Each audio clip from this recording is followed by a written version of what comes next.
Good morning friends. मैं doctor Vijendra Singh Tanwar, associate professor in English. वर्तमान में मैं राजकीय महाविद्यालय गुढ़ा में पदस्थापित हूँ। जो वीडियो की सीरीज आपके लिए तैयार की जा रही है, उस सीरीज में जो आज का जो ये वीडियो है, ये बीए पार्ट प्रथम के विद्यार्थियों के लिए है जिन्होंने इंग्लिश साहित्य लिया है।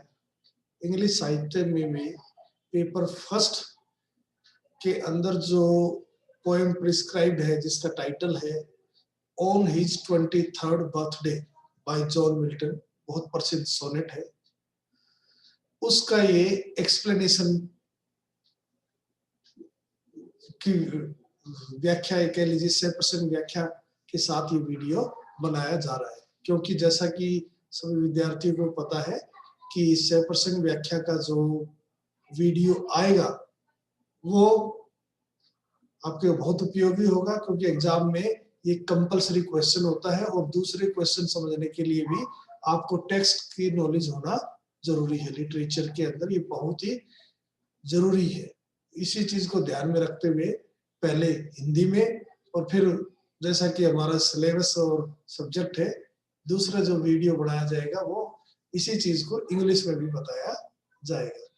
तो अब हम आते हैं इस पोएम के ऊपर। सबसे पहले कवि के बारे में, जॉन मिल्टन, जो कि 1608 में जिसका जन्म हुआ और 1674 में डेथ हुई, यानी उसका जो जैकोबियन, क्रोमवेल का टाइम और रेस्टोरेशन तीनों पीरियड में उसने अहम भूमिका निभाई।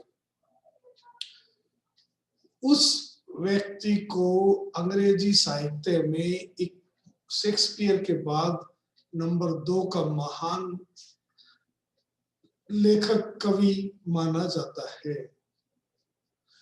और ये कहा जाता है उसने card out A Nishi for himself, मतलब जैसे कुएं में रस्सी जा जाकर अपना स्थान बना लेती है, उसी प्रकार उसने अपनी रचनाओं के माध्यम से, अपनी उपलब्धियों के माध्यम से अंग्रेजी साहित्य में अपना एक स्थान बना लिया जाता है।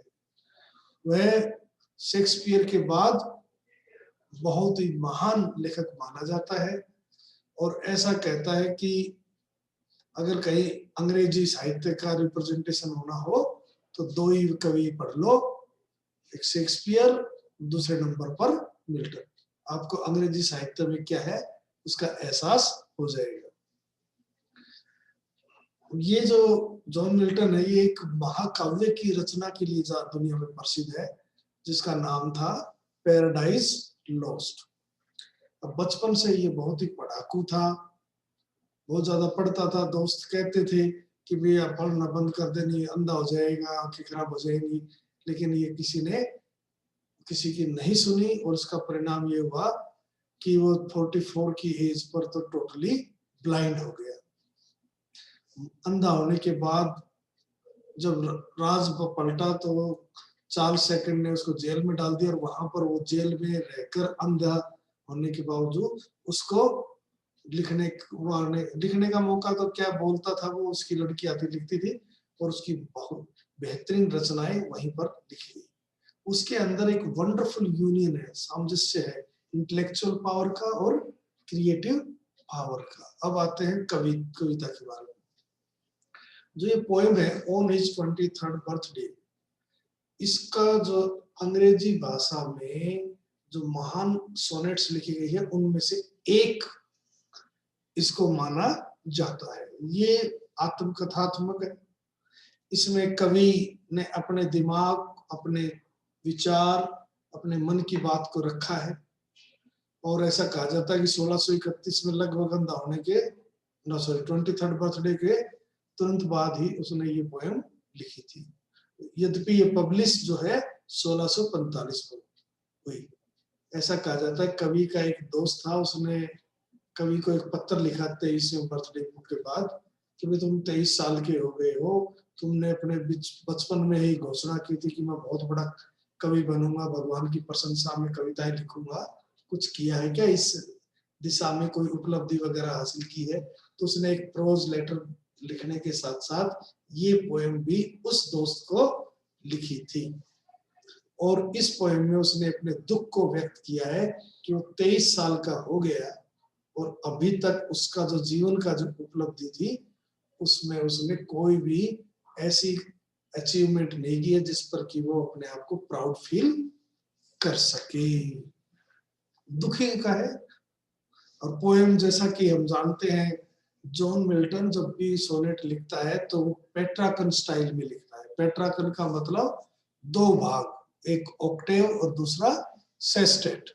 ऑक्टेव 8 लाइन में वो अपनी समस्या रखता है और 6 लाइन में उसका समाधान या मूड जो भी है उसका सॉल्यूशन करने की कोशिश करता है। तो फर्स्ट जो पार्ट है इस पोएम का वो है ऑक्टेव, जिसमें 8 लाइनें यानी 4-4 लाइन के 2 क्वार्टेट, और लास्ट का थर्ड लाइन सेस्टेट है, थर्ड पार्ट सेस्टेट, उसकी बात करें तो सबसे पहले फर्स्ट क्वार्टेट की बात करते हैं।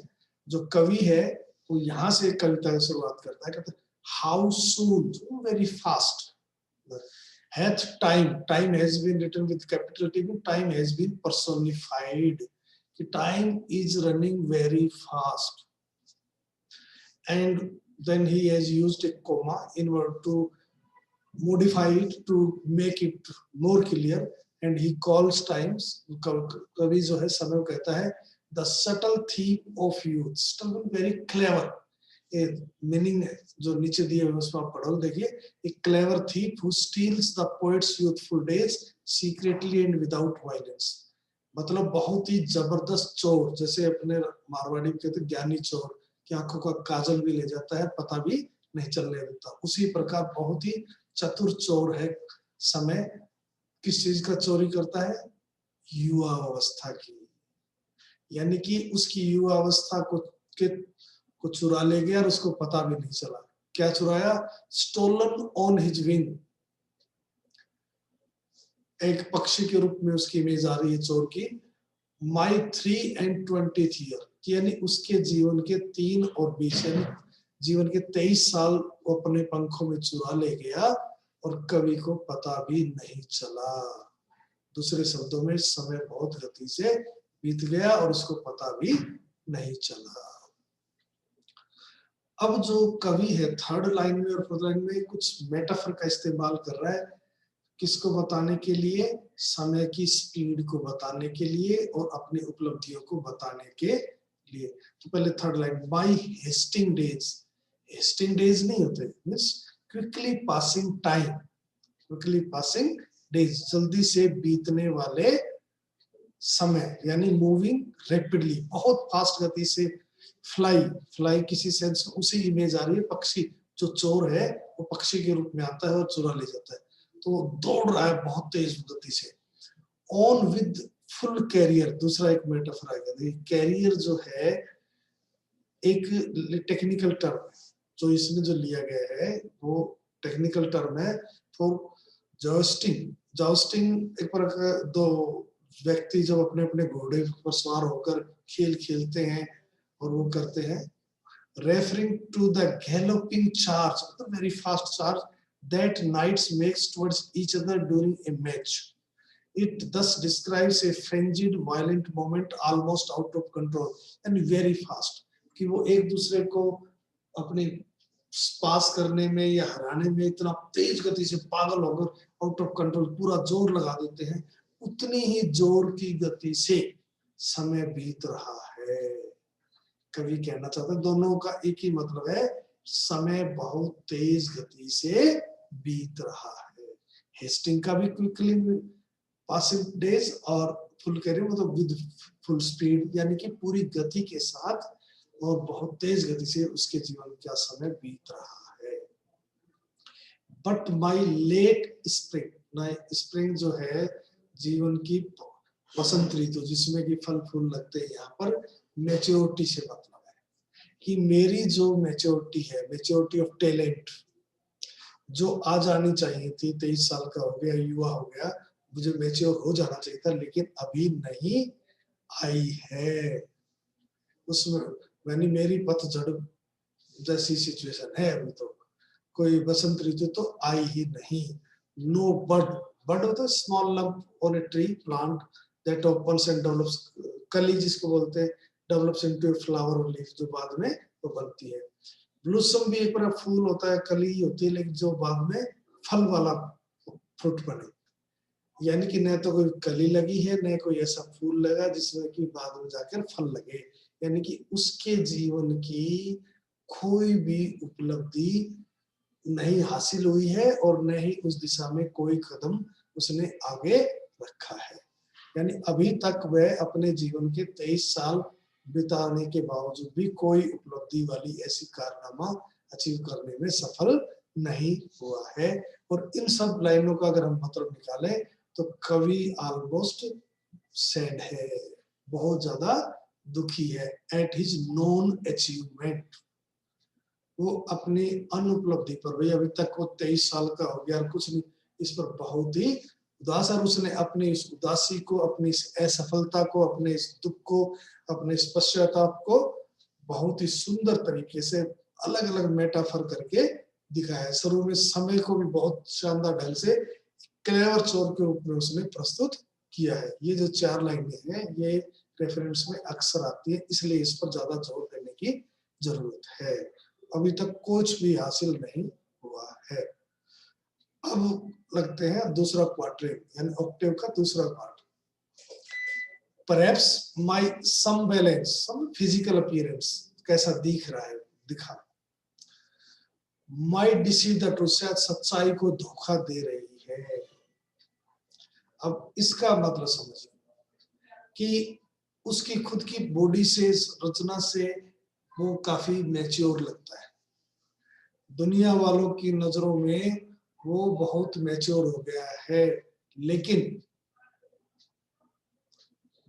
वो अपना को कंसोल करता है, दिलासा देता है, सांत्वना देता है, कहता है, लेकिन सच्चाई ये नहीं है। दिखने में तो वो पूरा मैच्योर लगता है, लेकिन उसका जो इनवर्ड राइटनेस है, बाद में आएगा word, that I to manhood, maturity, fully adult, he has become fully adult, am arrived so near that from his physical appearance, यानी उसकी पर्सनालिटी से ऐसा लगता है कि वो पूर्ण रूप से विकसित हो चुका है। उसकी मानसिक और शारीरिक मैच्योरिटी, राइपनेस, परिपक्वता आ चुकी है। लेकिन हकीकत ये है, कहता है, एंड इनवर्ड राइपनेस डथ मचनेस अपीयर, लेकिन उसकी इनवर्ड यानी मानसिक टैलेंट की जो मैच्योरिटी है वो अभी कम हुई है। That some more timely happy spirits, मतलब लोग अच्छे भाग्यशाली लोग, लकी पर्सन जो कि समय पर अपनी मैच्योरिटी को प्राप्त कर लेते हैं। एंड यूथ गेट्स, कहने का मतलब वो उतना लकी नहीं है जितना कि कुछ लोग लकी होते हैं, समय पर अपनी मैच्योरिटी हासिल कर लेते हैं, लेकिन उसके साथ ऐसा नहीं हुआ। जैसे कि नोट में दिया हुआ भी है, इसमें जो 5 से 7 जो लाइन है, कवि ये रिकॉग्नाइज करता है कि उसकी जो दूसरे व्यक्ति जब उसको देखते हैं तो पूरा मैच्योर नजर आता है, कि उसका समय जो है जा रहा है, कि वो मैच्योर हो गया है। Whether he wishes for others to recognize his maturity seems unclear, लेकिन ये बात स्पष्ट थोड़ी नहीं, अनक्लियर है। However, he clearly feels there is a discrepancy, मतलब अंतर है, between his inner maturity or ripeness and his outward appearance, मतलब शकल से, पर्सनालिटी से, फिजिकली तो लगता है पूरा बड़ा हो गया, लेकिन मानसिक रूप से अभी वो बच्चा है, यानी स्टिल अनडेवलप्ड है। क्यों ऐसा लगता है इसको? कवि या हम कह सकते हैं, at the time this poem was written, Milton was still a student at Christ's College, Cambridge, विद्यार्थी था, and perhaps he felt that his role as a student or inferior to his teachers did not reflect the artistic maturity he felt he possessed, मतलब कि वो विद्यार्थी था, वो अभी भी ऐसा जो उसके अंदर टैलेंट भरा पड़ा है, वो टैलेंट लोगों के सामने नहीं आ पा रहा है, या उसका वो प्रदर्शन नहीं दे पा रहा है, ये उसके अंदर देखने को मिल रही थी। यानी इन लाइनों में कवि अपने आप को कुछ सांत्वना, दिलासा दे रहा है कि कोई बात नहीं, अभी नहीं कर पाया तो वो इतना लकी नहीं है जितने कि कुछ लोग होते हैं। यानी दुख तो है, उसका दुख को व्यक्त किया गया है। अब हम बात करेंगे सेस्टेट की। सेस्टेट का मतलब लास्ट की 6 लाइनें। इसमें जो कवि का रिग्रेट, दुख है, उसको उसने कैसे उसका समाधान निकाला वो हम देखेंगे। Yet be it less or more। अब क्या है कि कवि ने अपने आप को भगवान के हवाले कर दिया कि भाई जो होगा देखा जाएगा, जो होगा परमात्मा की इच्छा से होगा।